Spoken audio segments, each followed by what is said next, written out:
I'm hoping you can help me out. My wife and I are in the process of building our forever home. Can you explain buying down points and if it's worth it over a larger down payment? I don't know if everybody knows what this is, so I'm interested to hear what you say. So right now, interest rates are a little bit higher on 30-year mortgages than they have been historically. Interest rates are somewhere, 6.5%, 7%.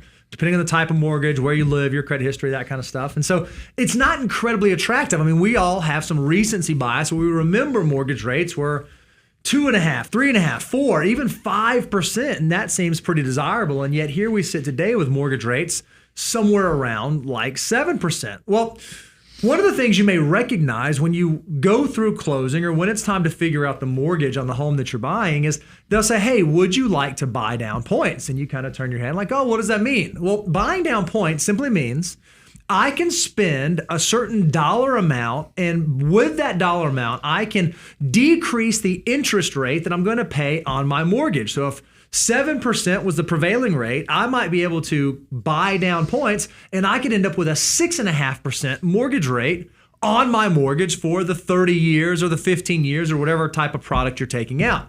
So the question becomes, all right, well, isn't a lower interest rate better? Why would I not buy down the points? So when you're faced with this decision, Brian, how do you decide? What sort of exercise do you go through to figure out, do I buy down the points or do I not buy down the points? Yeah, let me give you a few things to understand. First of all, is it deductible? The reason I put a question mark on it is that points are interesting is that when you're on a brand new house that you're purchasing, not a refinance, you do get to automatically deduct your points in the year of purchase for tax purposes. The problem is now, standard deductions have gotten so big.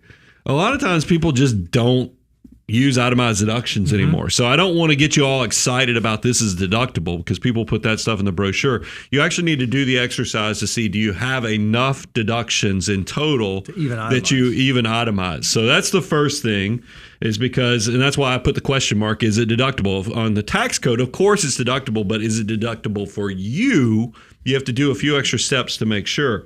The next thing you'll need to figure out is the break-even point from time, meaning that obviously, a lower interest rate on your mortgage is going to create a better payment structure.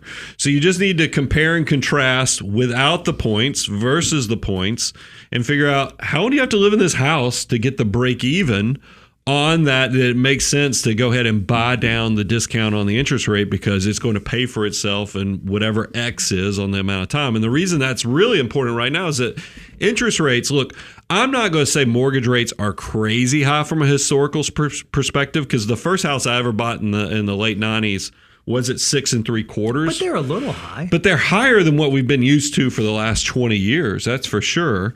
And so you have to balance out that break-even point that you calculate to what's the potential that you'll get to refinance this in that time. And so that's why if it's a very short recovery period, like say 2 to 3 years, you might say, yeah, well, this makes sense that I'll be making, I'll be paying down more, have a lower payment, and it was a quick recovery period. But if it's going to take you 5 years, 7 years to recoup the cost of the discounted points, then I'd be like, well, gosh, I like to think that I'm probably going to get a refinance opportunity in that window. So it's not as easy to know that this is a slam dunk. And then the other part of the math you have to do, because your question, Bruno, was, all right, what are buying down points? And then how do I compare that to putting a bigger down payment? It's the same sort of mathematics. Okay, if I put X down payment, what's the monthly payment going to be with no points? And if I put out a bigger down payment, you figure out mathematically which one is the most advantageous based on how long I'm going to live in the home, based on what my monthly cash flow is going to look like.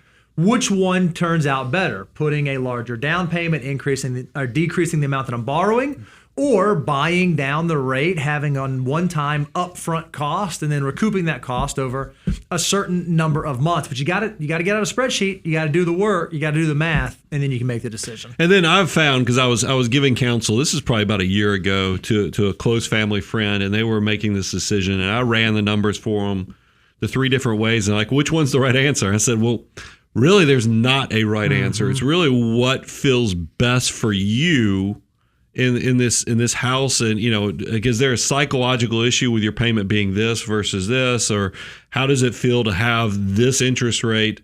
We worked through all because it was once again the intersection of both the qualitative and the quantitative factors to kind of figure out what was that sweet spot or that Goldilocks formula that made you feel really better about the transaction and the structure of the deal.